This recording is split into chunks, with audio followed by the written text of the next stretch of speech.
Maraknya aplikasi AI yang dipakai saat ini seperti ChatGPT, Pitch AI yang mempermudah pekerjaan manusia, bahkan bisa menggantikan manusia itu sendiri.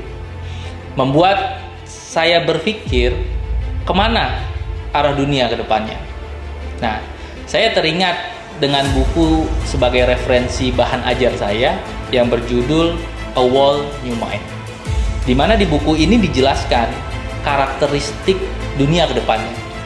Karakteristik dunia ke depannya yang pertama adalah automatisasi. Jadi, semua yang tadinya bisa dikerjakan oleh manusia sudah terotomatis dengan mesin-mesin. Seperti itu. Karakteristik yang kedua adalah kesenjangan ekonomi. Kita bisa lihat sekarang kesenjangan ekonomi di negara-negara besar gapnya sudah terlalu jauh, sehingga orang tidak menimbang lagi dalam dunia pekerjaan itu soal survivalnya, soal bagaimana tantangannya. Jadi apa yang ada sekarang dia dikerjakan sekarang gitu. Karakteristik yang ketiga adalah keberlimpahannya tenaga kerja. Kita tahu setiap tahun lulusan SMK, lulusan sarjana berlimpah begitu banyak, tapi yang dibutuhkan hanya sedikit. Nah, hal ini yang akan menjadi karakteristik dunia ke depannya. Dan untuk kita bagaimana ke depannya? Untuk menghadapi perkembangan teknologi yang luar biasa, aplikasi-aplikasi yang sudah otomatis, sehingga mempermudah pekerjaan manusia, bahkan bisa menggantikan manusia itu sendiri. Nah, di dalam buku yang tadi saya sebutkan, ada 6 solusi atau kemampuan yang harus kita miliki.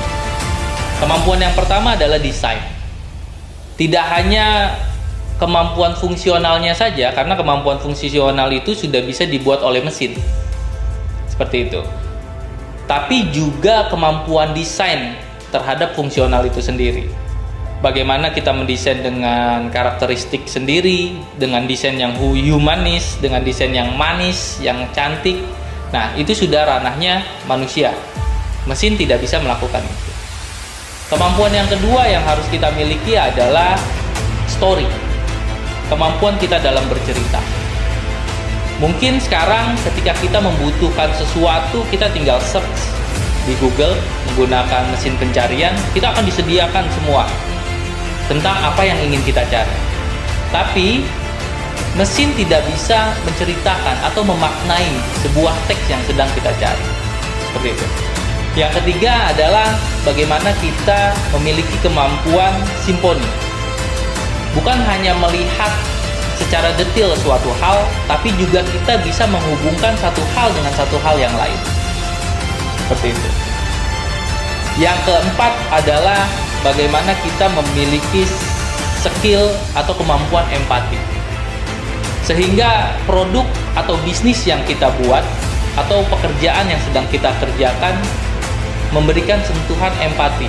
Sehingga apa yang kita kerjakan, apa bisnis yang atau produk yang kita buat itu memberikan impact terhadap orang lain.